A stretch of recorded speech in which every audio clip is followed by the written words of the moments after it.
Hello student, आप सभी का हमारे चैनल पर स्वागत है। मैं राजेश शर्मा आप सभी का स्वागत करता हूं आपके channel up to grow with Rajesh sir पर।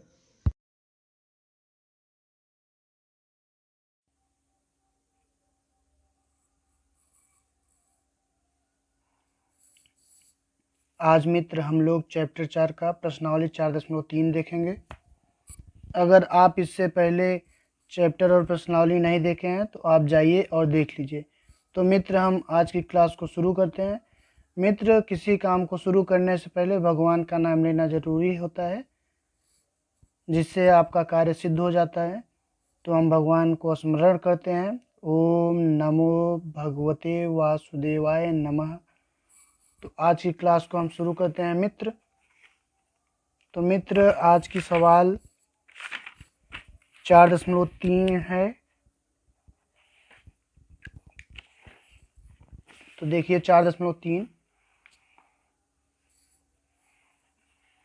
ये 4.3 है मित्र।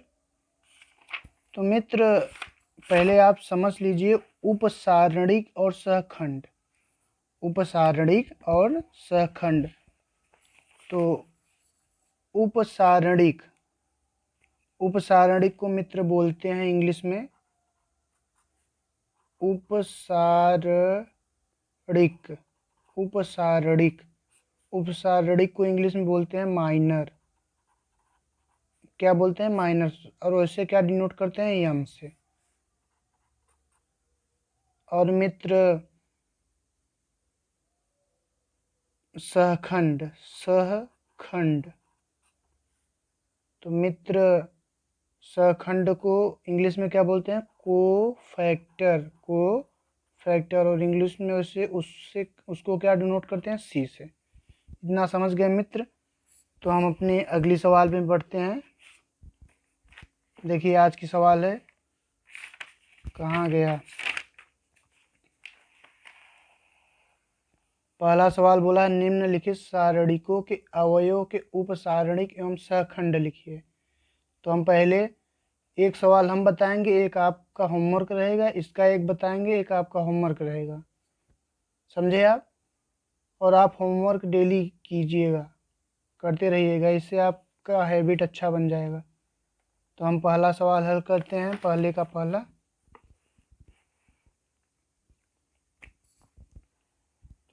पहला, दिया है 2 0 -4 3 और हमको इसको हल करना है। तो हल करने के लिए हमें पहले क्या निकालना है? बोला है देखिए इसमें उपसारणिक एवं सहखंड करना है। तो हम पहले उपसारणिक निकालेंगे। उपसारणिक। इस सवाल का हम क्या निकालेंगे? पहले उपसारणिक, जिसको इंग्लिश में क्या बोलते हैं? यम से डिनोट करते हैं और इसे माइनर बोलते हैं। तो देखिए इसको हम बोल सकते हैं पहली पंक्ति पहला स्तंभ, तो M11 लिख सकते हैं। और इसको क्या बोल सकते हैं?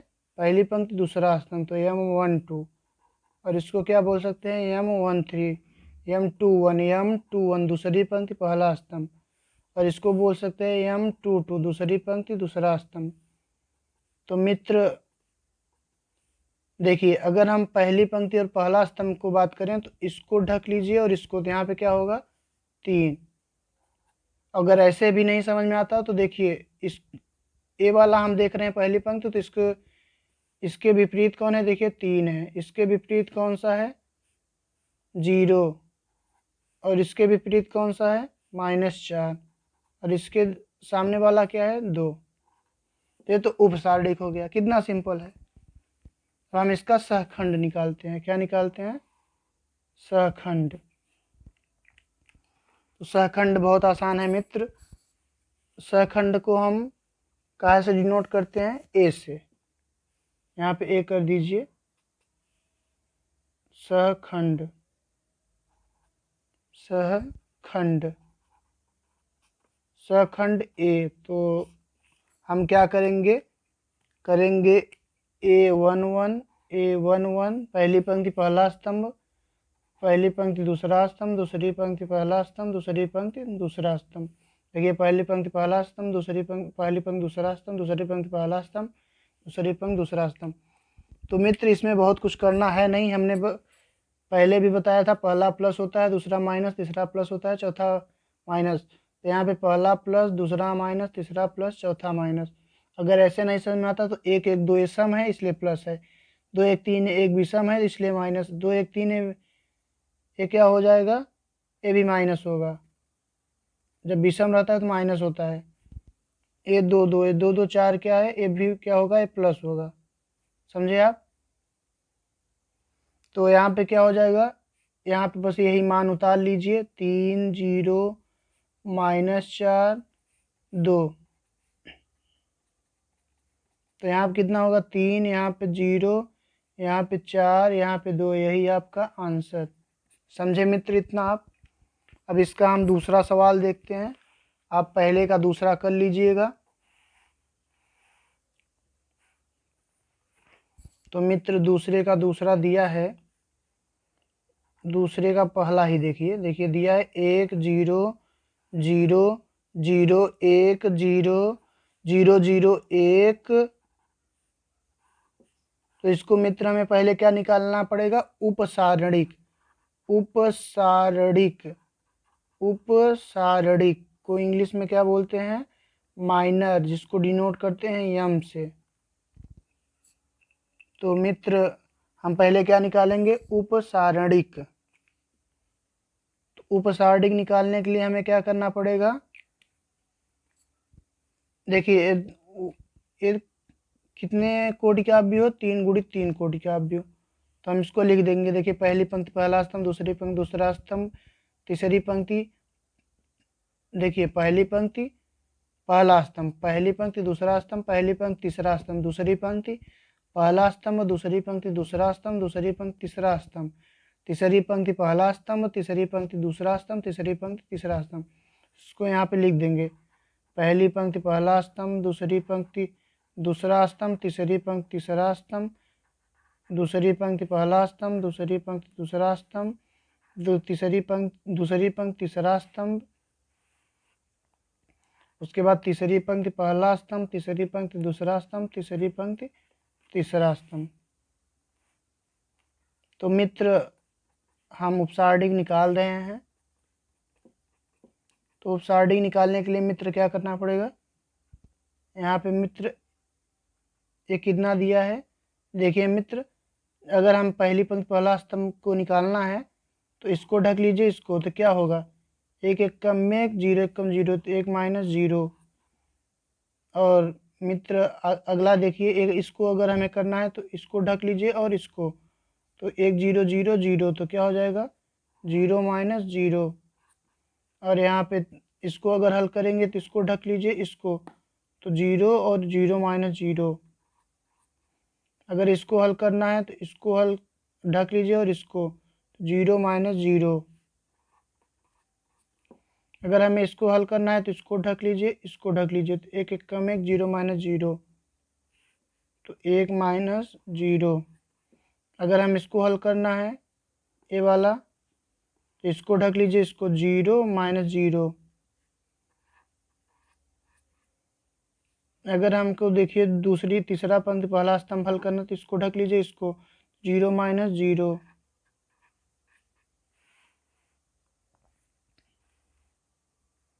इतना समझे मित्र? जैसे तीसरी पंक्ति दूसरा स्तंभ हमें हल करना है तो हम क्या करेंगे, इसको ढक लीजिए, देखिए ये वाला हमें करना है तो इसको ढक लीजिए और इसको, तो 0 - 0। और यहाँ पे मित्र इसको अगर हमें हल करना है तो इसको ढक लीजिए, इसको, 1 - 0, 1 - 0। तो मित्र हम उपसारणिक निकाल रहे हैं, तो यहाँ पे 1 हो जाएगा, यहाँ पे 0 0 0 1 0 0 0 और 1। तो ये मित्र निकल गया आपका उपसारणिक। अब हम क्या निकालेंगे, अब निकालेंगे सहखंड। हम मित्र निकालेंगे सहखंड ए। तो इसको हम लिख लेते हैं, जैसे यहाँ पे M11 लिखे हैं तो आप क्या लिख देंगे, यहाँ पे बस ए कर देंगे और सब वही रहेगा, A11 A12 A13 A21 A22 A23 A31 A32 A33।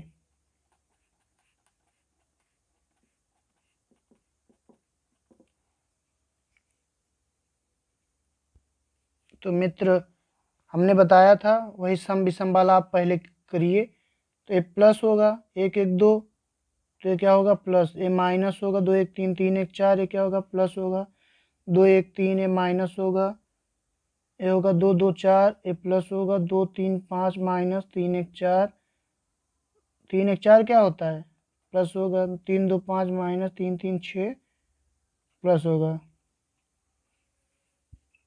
तो देखिए plus minus plus minus plus minus, बस इसको यही उतार लीजिए आप जो यहाँ पे दिया है, एक जीरो जीरो जीरो एक जीरो जीरो जीरो एक, उसके बाद इसको हल कर लीजिए, यही आपका हो जाएगा आंसर। तो मित्र यहाँ पे एक जीरो जीरो जीरो एक जीरो जीरो जीरो एक, यही मित्र आपका आंसर। इतना आपको समझ में आ गया मित्र। अब हम अगली सवाल में चलते हैं। तो मित्र अगली सवाल क्या है, अगली सवाल बोला है, इसका पहली बात तो आप दूसरा कर लीजिएगा, हम आपके लिए होमवर्क दे रहे हैं। दूसरी पंक्ति के अवयवों के सहखंडों का प्रयोग करके, देखिए दूसरी पंक्ति, ये तो देखिए पहली पंक्ति हो गई और ये क्या है दूसरी पंक्ति, तो हम इसका उपयोग करेंगे। तो इसको हल करने के लिए हमें क्या करना पड़ेगा, तीसरी सवाल दिया है, दिया है दूसरी पंक्ति के अवयवों का, दूसरी पंक्ति के अवयव के सहखंडों का प्रयोग करके हमें मान निकालना है।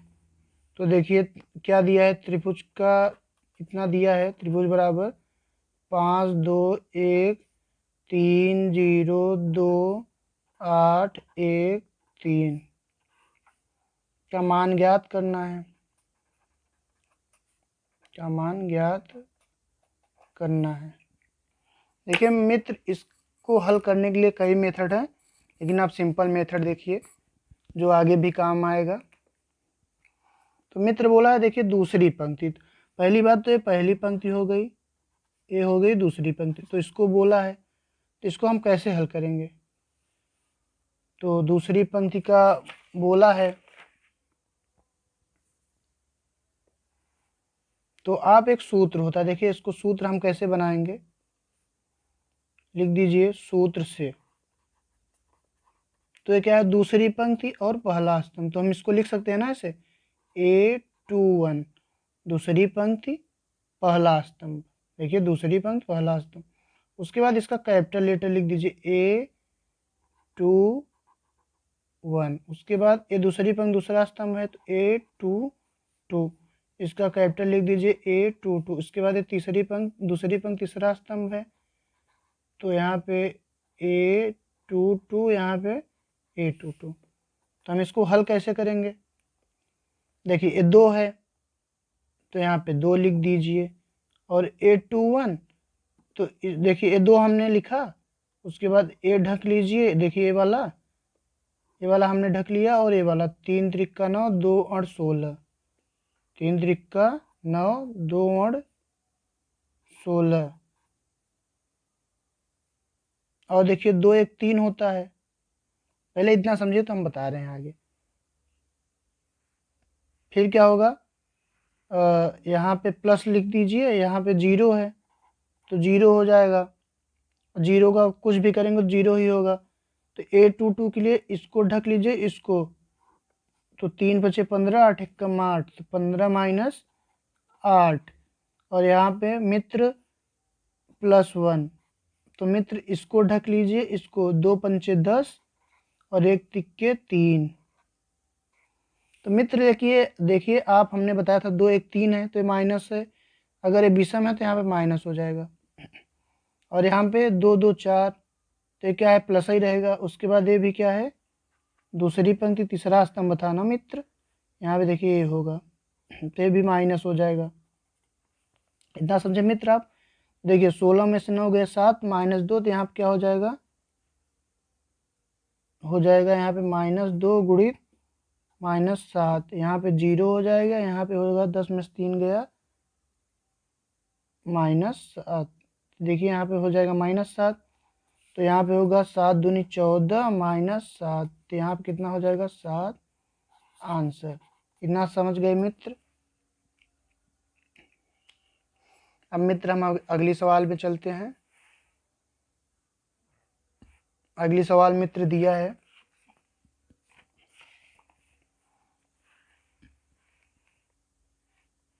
है, तीसरे स्तंभ के अवयवों के सहखंडों का प्रयोग करके इतने का मान ज्ञात कीजिए। तो देखिए तीसरा स्तंभ क्या है, देखिए पहला स्तंभ है, दूसरा स्तंभ, तीसरा स्तंभ, तो इसका मान हमें ज्ञात करना है। हम इसको हल करते हैं, तीसरे स्तंभ का प्रयोग करेंगे। तो तीसरे स्तंभ क्या दिया है मित्र, दिया है तीसरा एक चौथा, तीसरा तो हमने हल कर ली। अब हम चौथा देखेंगे मित्र।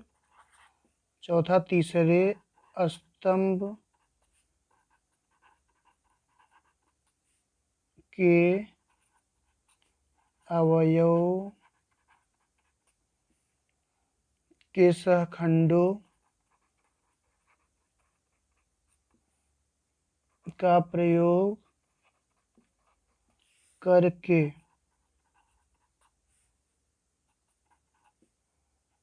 यहाँ पे 1 1 1 x y z z x y का मान ज्ञात करना है मित्र। तो मित्र बोला क्या है, बोला है तीसरे स्तंभ के अवयवों का, तीसरे स्तंभ के अवयवों का। तो हमने सूत्र बताया है, तो सूत्र से आप करेंगे। तो पहले लिख लीजिए आप तीसरे स्तंभ का, तीसरे स्तंभ, तो तीसरा स्तंभ तो यही है ना। तो ये क्या है, पहली पंक्ति तीसरा स्तंभ, तो यहाँ पे हम क्या लिखेंगे, पहली पंक्ति तीसरा स्तंभ, इसका कैपिटल भी लिख दीजिए। फिर उसके बाद दूसरी पंक्ति तीसरा स्तंभ,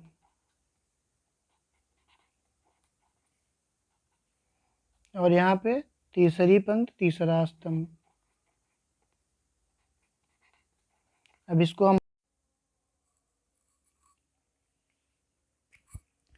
तो मित्र देखिए वाई जेड स्क्वायर इतना हमने लिख दिया। अब इसको हम क्या करेंगे, यहाँ पे देखिए मित्र जेड स्क्वायर, इसको और इसको एक तरफ कर लीजिए मित्र। तो y z square minus z square x, तो यहाँ पे मित्र बचेगा -y square z plus z x square plus x y square, और यहाँ पे -x² वाई। मित्र यहाँ पे जेड स्क्वायर है, यहाँ पे भी जेड स्क्वायर, तो आप जेड स्क्वायर कॉमन ले लीजिए मित्र। तो जेड स्क्वायर आप कॉमन ले लेंगे तो वाई -x बचेगा। फिर यहाँ पे मित्र माइनस जेड कॉमन ले लीजिए, तो यहाँ पे बचेगा वाई स्क्वायर -x²। और मित्र यहाँ पे अगर एक्स वाई कॉमन ले लेंगे, एक्स वाई कॉमन ले लीजिए, तो यहाँ बचेगा वाई -x। अब मित्र यहाँ पे y -x और यहाँ पे y -x कॉमन ले लीजिए। y -x आप कॉमन ले लेंगे तो मित्र क्या बचेगा, बचेगा जेड स्क्वायर, उसके बाद बचेगा -z, और यहाँ पे बचेगा y, यहाँ पे देखिए जेड स्क्वायर बचा है -z। फिर यहाँ पे ए स्क्वायर, देखिए a plus b a minus b होता है, वाई स्क्वायर माइनस स्क्वायर, यहाँ पे क्या हो जाएगा y -x, तो हमने कॉमन ले लिया, तो यहाँ पे क्या बचेगा y + x, और एक्स वाई यहाँ पे बचेगा ही। इतना समझ गए मित्र। यहाँ पे देखिए आपको ध्यान से देखना पड़ेगा, समझे मित्र। हम अब आगे देखते हैं।